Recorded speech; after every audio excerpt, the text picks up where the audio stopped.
पूरे इजराइल में इस वक्त टेरर अलर्ट जारी है। जलते गजा की तस्वीरों के बीच इजराइल में धमाकों की खबर ने अमेरिका को चौंका दिया। कहा तो यह तक जा रहा है कि इजराइल में हमास के 27 एजेंट घुस आए हैं।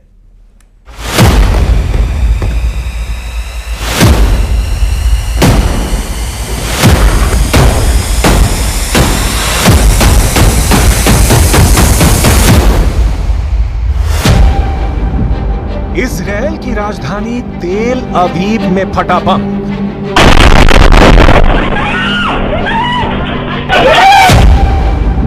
टारगेट पर थे इजराइल के प्रधानमंत्री बेंजामिन नेतन्याहू।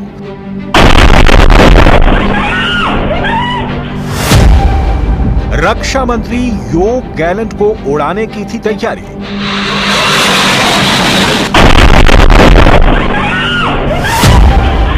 बम किसके लिए था? मौत का पैगाम।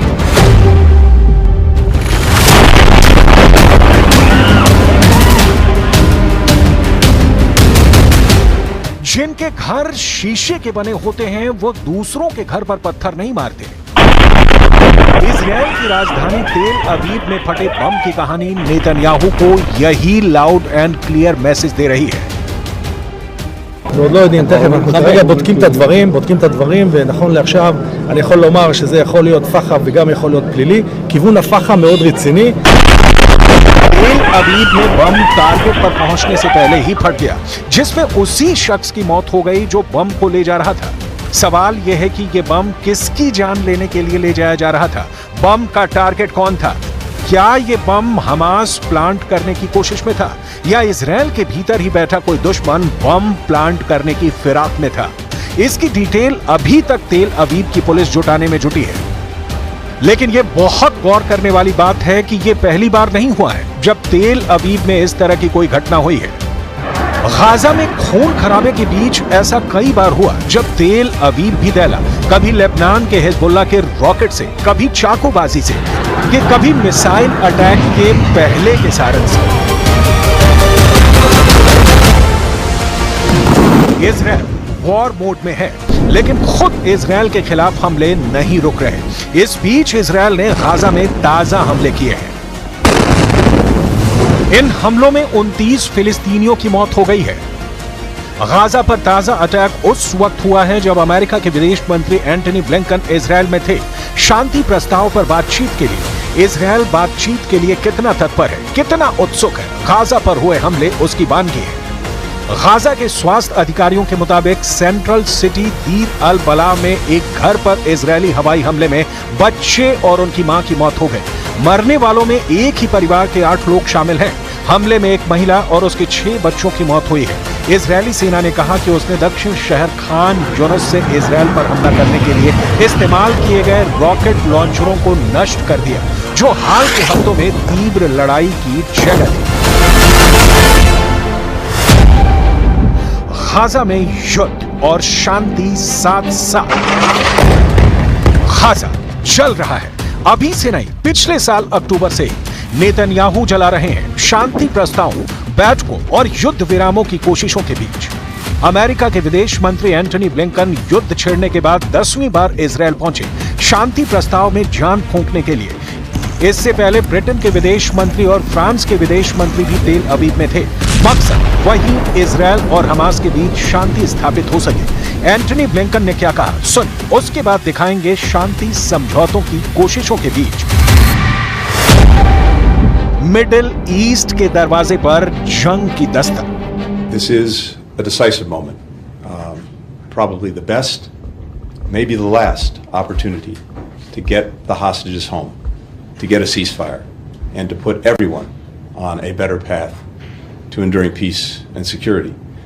I'm here as part of an intensive diplomatic effort on President Biden's instructions to try to get this agreement to the line and ultimately over the line. It is time for it to get done. It's also time to make sure that no one takes any steps that could derail this process. And so we're working to make sure that there is no escalation, that there are no provocations.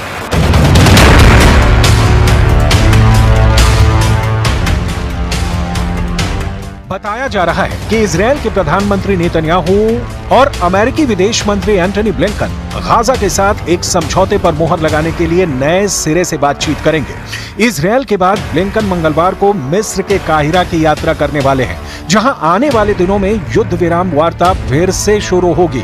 AFP के मुताबिक Jordan और खुद Hamas ने भी पश्चिमी देशों से Netanyahu पर दबाव बनाने की अपील की है ताकि कोई समझौता हो सके। वहीं इजरायल में भी युद्ध विराम को लेकर कई लोग प्रदर्शन कर रहे हैं। हालांकि नेतन्याहू के सत्तारूढ़ गठबंधन के लिए महत्वपूर्ण धुर दक्षिणपंथी सदस्य किसी भी युद्ध विराम का विरोध कर रहे हैं।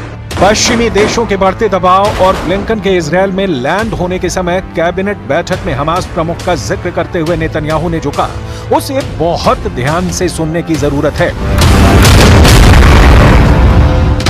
हमास इस समय तक अड़ियल बना हुआ है। उसने दोहा में वार्ता के लिए अपना कोई प्रतिनिधि भी नहीं भेजा।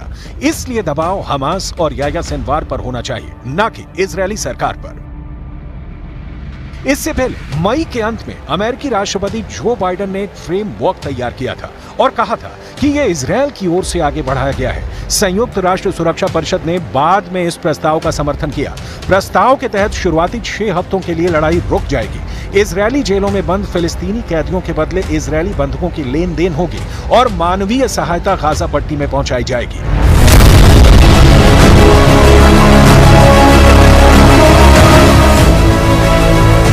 अमेरिका, कतर और मिस्र के मध्यस्थों ने भी प्रगति की सूचना दी है और अमेरिका का भी मानना है कि समझौता होने के करीब है। हालांकि बाइडेन के ये कहने के बाद कि हम पहले से कहीं ज्यादा समझौते के करीब हैं, हमास के राजनीतिक ब्यूरो के सदस्य सामी अबू जोहरी ने इस तरह की आशावादी बातचीत को भ्रम कहकर खारिज कर दिया है। मतलब घुमा फिराकर बात वहीं पहुंचती दिख रही है कि हमास और इजरायल के बीच युद्ध विराम की घोषणा कब होगी।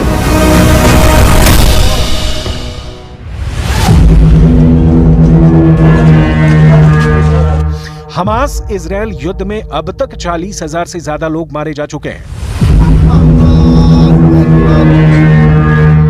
गाजा में पोलियो फैलने की आशंका गहरा गई है। विस्थापित फिलिस्तीनियों के लिए कोई जगह नहीं बची है। कुछ लोग सड़क पर सो रहे हैं। पीने का पानी भी दुर्लभ हो चला है। बाजारों में भोजन तो है, लेकिन यह बहुत महंगा है और फिलिस्तीनियों के पास पैसे नहीं बचे हैं। खून, मौत, मातम और सन्नाटा ही गाजा का वर्तमान है।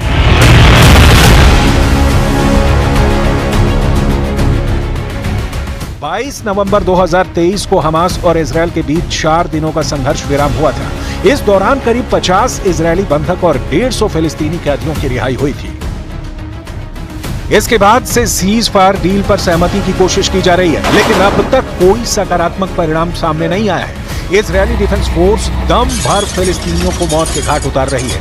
तमाम इंटरनेशनल संस्थानों की मानवीय अपील नेतन्याहू ठुकराते रहे हैं। 10 दिसंबर 2023 को भी अमेरिका, कतर और मिस्र की ओर से एक 3 स्तरीय सीज फायर डील का प्रस्ताव रखा गया था, जिस पर हमास के अधिकारी तो राजी हो गए, लेकिन इजरायल ने इस प्रस्ताव को ठुकरा दिया। उसके बाद नेतन्याहू ने हमास के खिलाफ हमले तेज करने का ऑर्डर दिया था और हमास के अंतिम आतंकी के मारे जाने तक किसी भी तरह से युद्ध रोकने से इनकार कर दिया था। लेकिन उसके बाद जिस तरह से इजरायली डिफेंस फोर्स ने फिलिस्तीनियों को मारा, उसने दुनिया को चिंता में डाल दिया। यही वजह है कि दोहा में 15 और 16 अगस्त को गाजा सीज फायर डील को लेकर बातचीत हुई। हालांकि इस बातचीत में हमास के प्रतिनिधियों ने हिस्सा नहीं लिया। हमास उन 3 स्तरीय प्रस्ताव पर सहमति चाहता है जो UNSC से भी पारित हो चुका है। वहीं इजरायली प्रधानमंत्री ने एक बार फिर नई शर्तें रखी हैं। पश्चिमी मीडिया में छपी रिपोर्ट के मुताबिक इजरायल दक्षिणी गाजा में अपना नियंत्रण बनाए रखना चाहता है। साथ ही नेतन्याहू की मांग है कि वो गाजा में जगह जगह चेक पॉइंट्स बनाएंगे और उत्तरी गाजा में लौटने वाले फिलिस्तीनियों को तलाशी के बाद ही जाने दिया जाएगा। बताया जा रहा है कि इजरायल की इन नई शर्तों की वजह से ही हमास ने सीज फायर डील की बातचीत में शामिल होने से इनकार कर दिया है। सवाल है कि अब आगे क्या होगा? युद्ध विराम होगा या गाजा यूं ही कब्रिस्तान में तब्दील होता रहेगा?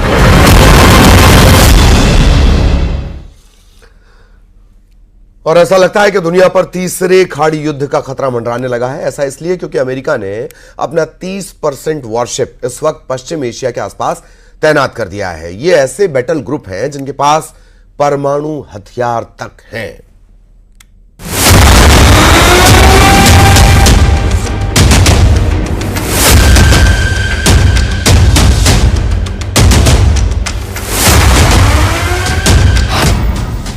क्या अमेरिका ने तीसरे खाड़ी युद्ध की तैयारी कर ली है?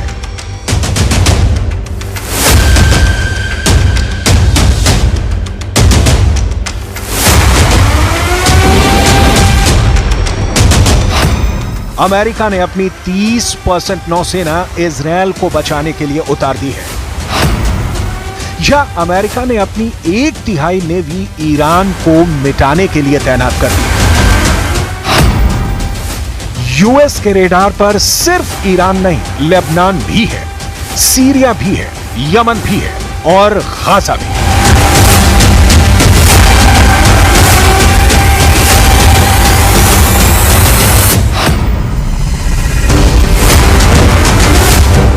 बाइडेन के विध्वंसकों ने इजरायल के दुश्मनों को घेर लिया है। ये इजरायल के दुश्मनों के लिए वाकई बहुत बुरी खबर है।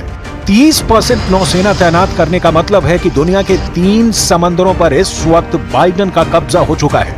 यूएस नेवी के इस डिप्लॉयमेंट से इजरायल के दुश्मनों के पसीने छूट गए हैं। कहां तो ईरान इजरायल पर हमले की धमकी दे रहा था और कहां अब खुद की सुरक्षा करनी तक मुश्किल हो गई है। सिर्फ ईरान ही नहीं, इस तैनाती से लेबनान भी सहमा हुआ है, यमन भी घबरा गया है और गाजा तो इजरायल की लिस्ट में सबसे ऊपर है। इसलिए एक बार फिर सवाल, क्या अमेरिका ने तीसरे खाड़ी युद्ध की तैयारी कर ली है?